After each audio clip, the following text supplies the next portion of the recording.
Welcome in to the One Ball Entertainment Studio, home of the Hungover Handwrite podcast. My name's Jonathon.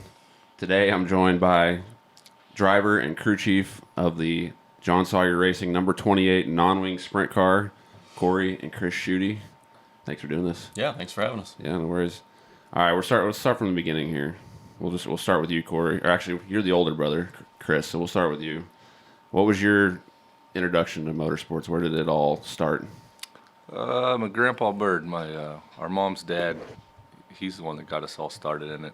Probably fourth grade, he drug the first micro sprint home, and Dad started racing it. And I was always at the track. Kory was too, working on it because you thought if you worked on it enough, you'd get a drive someday. Yeah. So Gotta earn it. that's where all that came from, and it was a couple years.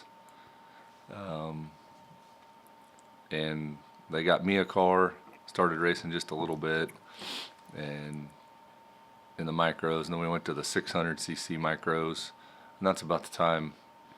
It was a couple years ahead of Kory, and Kory started running too. So Where was this at? all around here, Airport Speedway Okay. here in Springfield. Yeah.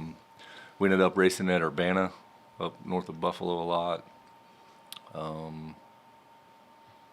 Oklahoma, we did go around Oklahoma, Kansas City, Yeah, Sweet Springs.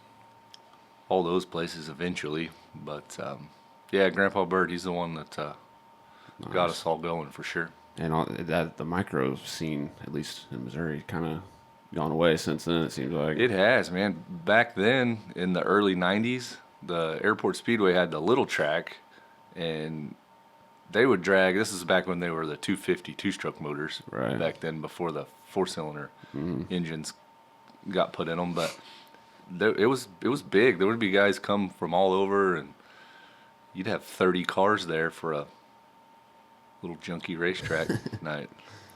Well, But it just slowly it's died weeded off. out. Yeah. Since you mentioned Airport Speedway, first race of the year this year, hometown race, Springfield Raceway.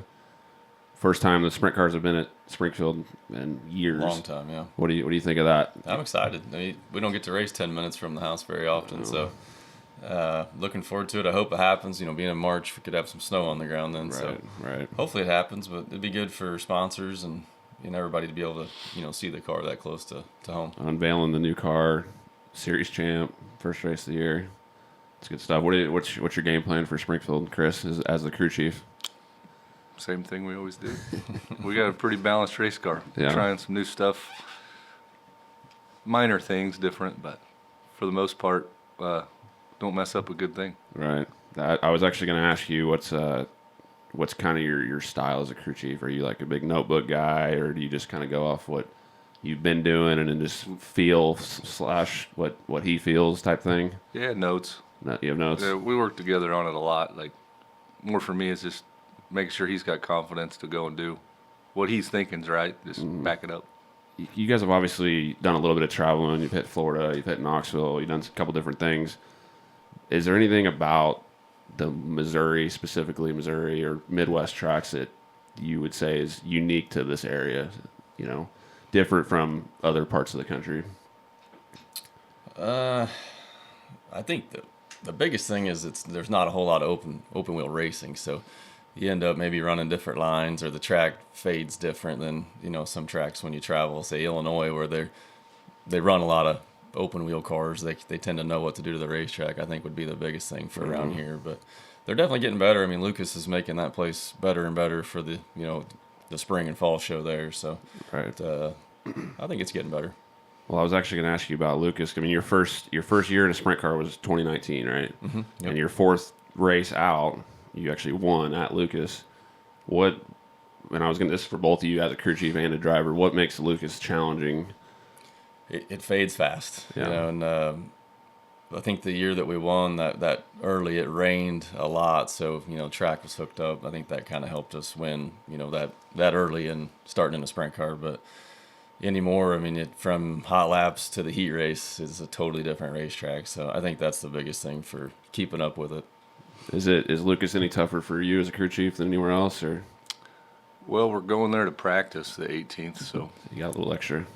we need a Couple little extra extra laps. practice there. Yeah. It seems like we're missing a little bit, compared to some of those guys. So we're gonna try to. That first win there, he had no brakes. Really. Yeah. Luckily it rains. You didn't need them. Yeah, lap traffic was interesting with no brakes. Yeah.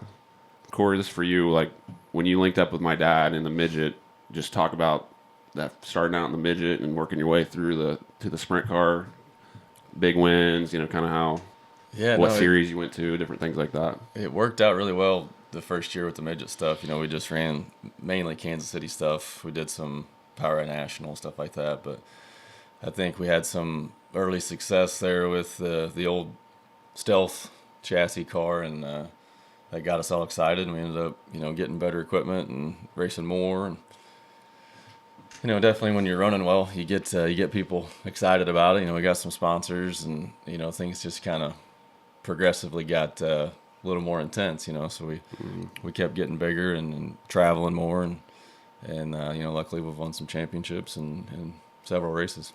To me, on the outside, it feels like midget racing is as tough to compete with as ever right now. You feel the same way? Yeah, I mean, I feel like it's IndyCar racing, honestly. Yeah, If you're not doing it and that's not your sole focus, you may as well stay home. Right. $1 million sponsor would help too. Yeah, it would. Yeah.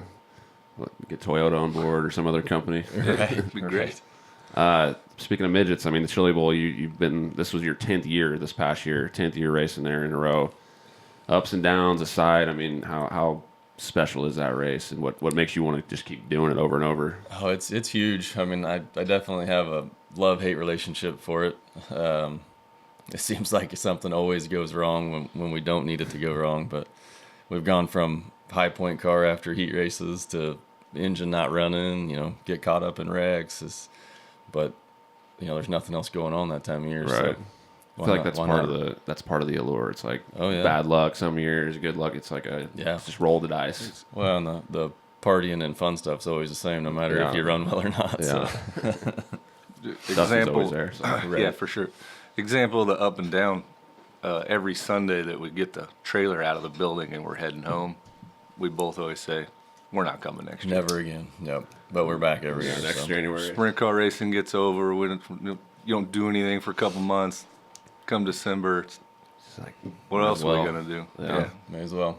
You're not basically not getting paid any money either way, so you might as well just go do it. Right, may as well. And Rick Horn's awesome to race with. Yeah, so. Yeah. I was gonna say give a shout to Rick Horn because you started at the Chili Bowl, obviously, in my dad's car, and then once you guys transitioned to the midget, Rick Horn kind of stepped up and. Oh yeah, he's been incredible. I mean, what he does for several guys. Not just at the Chili Bowl. I mean, he's got race cars going all year round, so can't say enough about that guy. Kris, you actually raced the Chili Bowl. My typical up and down. love-hate relationship with race cars. Yeah. I've said a lot. I've tried to get away from racing 3 or 4 times and always end up coming back. Yeah. But it was great. Were you was like a leading qualifier? Yeah, he was leading a qualifier. And Sammy was behind you or something, wasn't he? Or some big name? I think it was one of the Clausen Marshall cars was on the top, and I don't really remember, but may have been Hagen. I'm not sure. Was having a blast. Yeah. Then the motor blew a head gasket and crapped all over itself. So that kind of. Then I got away from racing again for a little while, and Kory and Jon going wide open on the midgets, and when the talk of the sprint car came around, got you excited. I was like, well, I think my dad was excited about it too because I feel like you of guys that. just do what you do, and he just kind of It took a long time to get him excited about a sprint car. I mean, he was a midget guy. He did not want to go sprint car racing. Yeah. And then now we both love it. So yeah. But in 2019, you raced a couple times at Knoxville. What start with the driver perspective? What was that like? It was cool. I mean, we would go there as kids to the Nationals. I think we went 3 or 4 years in a row, and rolling out there the first time, just idle on the track, looking around was pretty special. But we had speed. Probably should have ran better than we did. I got over the cushion and knocked it out of gear, and that kind of put us behind the 8 ball in the heat race. 6th or 7th, wasn't it? Yeah, we definitely had speed there, but it's a whole different animal. I mean, it's a half mile, but you're in the corners longer than you're on the straightaway. It's just a different feel. That's definitely different than any other track around here. As a crew chief, what were you kind of trying to do? It was crazy awesome. Just to we drug up and we camped that weekend, and Mom and Dad came. But driving the truck to the infield. Oh yeah. Yeah, that was cool. Driving across the track, as you were always a kid in the stands watching that place. And, we hadn't been back for years. It was a long time since we had been to the Nationals. But driving across and just several times working on the car, just looking up and around, just nothing's going on. You're like, holy shit, we're at Knoxville. Right. Yeah, I feel like the Kory whole... shove him out there for hot laps, and it's like, all I want to hear is like, it looked awesome from right here, man. How was that? And he's like, it's cool. Just a kind of legendary place in our sport, or probably the most legendary, honestly. I don't think there's anything like it. And I don't think anything compares. For a while, they weren't doing non-wing shows there, were they? No. They brought USAC back there recently, and Equipment-wise, it's just one of those tracks that's tough on the motor. Yeah. motor, everything, man. So I feel like you're one of the better drivers, especially in the Midwest, as far as just being able to kind of finesse your way around a slick racetrack, and that's kind of what we get a lot of around here. What do you kind of attribute that skill to? Is it something you raced in the past, or just kind of wanting to be better at it? Or I think a little of it is I'm old. No, Grandpa always told us sometimes you got to go slow to be fast, so that's just kind of always stuck with me. I mean, we all like to go fast, but when the track's not there, if you can go slower, you go faster sometimes. So I kind of take pride in that. It's kind of fun when you hear somebody just motor ring and then you just kind of idle by them, and they're trying harder than you are, and you're going faster than them. So when we were racing micros, Dad was new to racing. Everybody was new. We didn't really know what to do. Our race cars were always so loose. They couldn't ever get them tight enough. So maybe some of that's where he learned how to we didn't have keep it under him. We didn't have good equipment. It was it was homemade stuff. That we learned a lot from and taught us what we know now. But sometimes you might have learned what not to do, which is also a good thing if you can learn from it. But it's fun. But we've worked on the car the last couple of years just to get it more balanced to where I can do both. I can run the top and the bottom. I think we're really close there. And with the new car, you think it'll transfer right over to that? I think so, man. We've heard people complain about Triple X's not being consistent, but this is, I think, our third one that we just put the parts in it. It's square, so.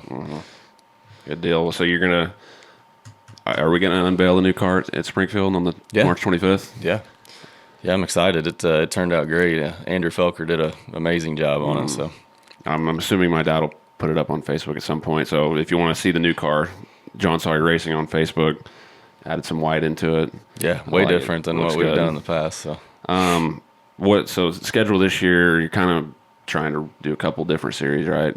Yeah, I think the Ward and the MWRA as much as we can. They unfortunately scheduled on top of each other a bunch. We were going to try to hit most of each of them, but we'll have to make some decisions, and maybe forecast here or there will make that decision easier too. Right. Yeah. Pretty big schedule this year.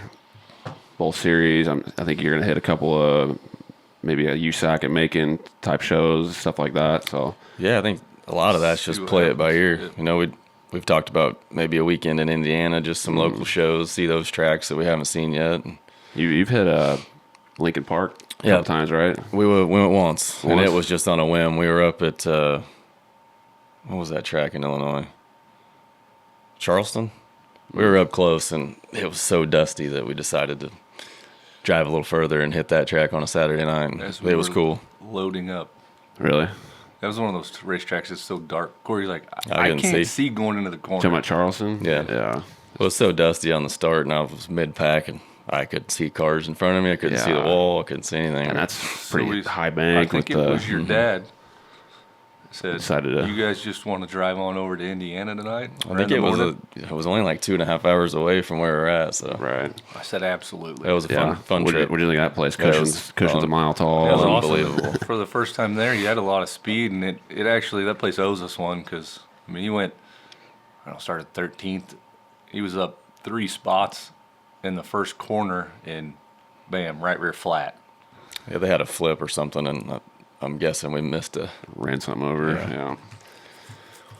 But yeah, love to get back there. Yeah. Slick to a big curve. It was racy. It was different, but the whole facility. I mean, you don't see stuff like that around here. You know, it's built into a hillside like that. It was neat. And It's made packed for on a sprint cars. Saturday. Oh, like, yeah, people show up. weekly. Like that's The crazy. sprint cars are the show, and they got cool stock car racing too. But Yeah, you don't go to a lot of places that everyone's there to see the open wheel cars. and it's not even a series coming through. It's No, just a it's- weekly Right. deal. Yeah. Well, I mean, there's 40+ cars there just Yeah. on a weekly show. Indiana, and the thing about Indiana, it's like those tracks are all so much different from each other, but they're all pretty heavy and racy, but they're different. Yeah, they end up slick, but there's something to bounce off of on the top, Right. you know. So I mean, you got Bloomington with the red clay, high banked, kind of just a big circle. You got Hopstop that's like mulch, right, that's but they all seem to put on as good of racing as each other most of the time. yeah, and I think a lot of that's you have so many sprint cars there. You know, your competition level is going to be up, and that makes better racing. Right, and the track prep is specifically. Yeah, they know for what to sprint do. Cars, Yeah, they know what to do. Most memorable win in the midget for both of you, and then most memorable win in the sprint car. Most memorable win in the midget. Let's see. And for some context, I think you guys won 4 last year, 7 the year before, 2 or 3 the year before that. The midget one, let's see. I don't want to miss one. The one out of Garden City. I don't remember what they called that race. That was pretty cool. Casey Schumann was there. I think they had, I think Tyler Thomas was there one year. But it was a big, like, brought the Colorado guys in, the Rocky Mountain Midget Series, and then Power Eye West was there. And there was a bunch of cars. There's 40 or 50 cars. And we won the finale night. That one was pretty cool. Kris, any midget races stick out to you? Not really. No. Oh, I've got it. The qualifier win at the Chili Bowl. With Yeah. all those yeah. big teams. That was Bowman It wasn't a feature, but running around you. That was that was a cool that one. one, and then the B main Yeah, driving around Macintosh. That was pretty cool. Chili Will be main. Yeah. Yeah. Well, it was a prelim on a prelim night. Yeah. And then sprint car. Man, I got a few of those. Yeah. Assuming that The big Ho- one at Lucas. The Hockett, you know, the Yeah. one night one. one's There's up something there. about the Hockett race. I mean, that's the one that just kind of feels- haunts me. Like I'd say it feels the finale, big, but the finale night. We've won a prelim night. That's one that's definitely on the need to get it done list. Last year at CMS, that was a pretty great last 20 feet win. was it the 2 one years ago, wasn't it? It was MWRA. 2 years ago. Was it MWRA? Yeah. Is it out of 4? Yeah, Drove by. coming. Yeah. Because last year's rubber, Wesley. Yeah, driver messed up and Wesley got me Yes. You and Q got Wesley, the year and before. then you got Q off of turn 4. That was pretty good. Yeah. That was a one good of those that I was like, John just started shaking me and jumping up and down because I didn't realize what happened. I was behind a little bit. You didn't know we won. Well, I didn't realize that Kory got Q. Yeah. Like, Yeah, that was what, half a car length probably. So it was close. Yeah. Green, white, checkered started third, and I think we had 2 or 3 tries at it. We kept having cautions, but yeah, that was a fun one. What kind of maybe bucket list track as far as ones that could actually happen, and maybe not like a California or somewhere real far, but is there anywhere you haven't been in the Midwest? We'll say that you'd want to hit. I mean Kokomo. I mean I think that's a lot of people's. Yeah, that's one I definitely want to see before we give it up. I mean the California stuff would be fun. Ventura would be cool to see. I think you've been there, right? Yeah. But that would be a cool one to see, but that's little ways away. right. A lot of the Pennsylvania tracks look cool too, but that's Yeah. not quite feasible either. Yeah. Eastern Storm. I wanna- Yeah, that every year. That's I want a national race at Lake of the Ozarks again. That's what I want to happen. what, like USAC or Yeah. The Extreme Series, it got away from us last year. Yeah. You guys were what, 13th to third. Lost a motor. Yeah, that was He was coming. it was like the track completely changed from start to finish, and there were so many cautions that it just like everybody's car seemed to keep changing every restart too. Yeah, and that's we kind of learned last year running with the Extreme is it's just a different animal. The track with those guys the caliber of guys and cars, the track changes. I'm not taking anything away from local races. It's just sometimes the way the track starts out, you may run that the whole time. You know, where running with those guys, it was an eye opener of how much the track changed for sure. They'll wear out a certain spot. Yeah, they wear a track out. Find something out. 5 laps. Yeah. You got to try some new stuff every now and then, or I think you're trial gonna and errors. get left behind. Yeah. Yeah, I mean, even when you're winning, if you're not looking to get better, I mean, everybody else, especially in this area, Kansas City has gotten fast. Man, there's a lot of cars that are getting better, and if you're not trying, you're not going to win. Talk about that Kansas City scene, because I feel like it's almost becoming like a hot spot for non-wing cars. Yeah, I wish it was a little closer. Yeah. But yeah, for sure they are growing. There's so many tracks up there that if they could get on board with it, you know, you could run a bunch up there. A whole series around there probably. And I think the tracks are, they're the last couple of years they've definitely gotten more interested in non-wing sprint cars because the fields are growing, and it's definitely a good thing. Yeah. A lot of those guys are fun to race with too. Yeah. Good dudes. Yeah, just don't get to see them much anymore. Yeah. With the war, but the way the war schedule is, it's so much closer for us.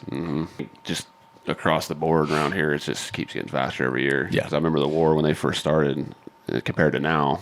Yeah, you couldn't even hardly watch it when it, Yeah, I mean, 10 years ago it was Yeah. awful, but everybody's equipment's gotten better. The drivers are, I mean, They're going to be fast this year. yeah, everybody.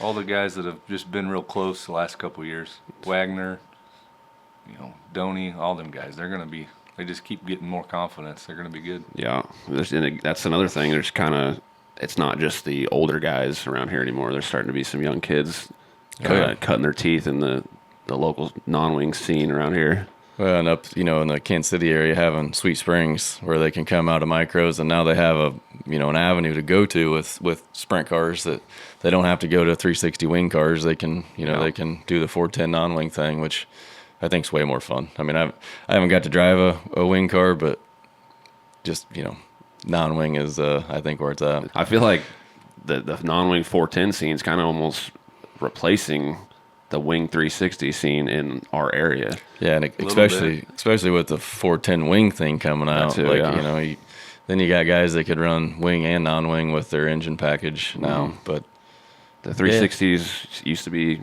huge around here, and it just got so. I mean, it's competitive as can be, but I mean, you spend so much money on a 360, you could almost have 2 410s. Right.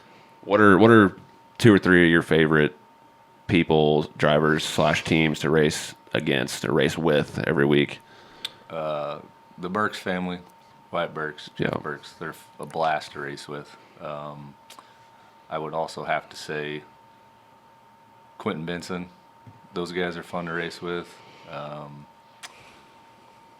The Smiths, Wesley's, they're fun to race with because Wesley's going to be fast. A lot of joking around in the pits. And all 3 of those, driver-wise, you can race inches apart and know that you're going to be all right. If something happens, it was just racing. But anything to add on that? I would say the same. Burks, I mean, they've been awesome. Most of the time we race, if we're at the same track, we park by each other.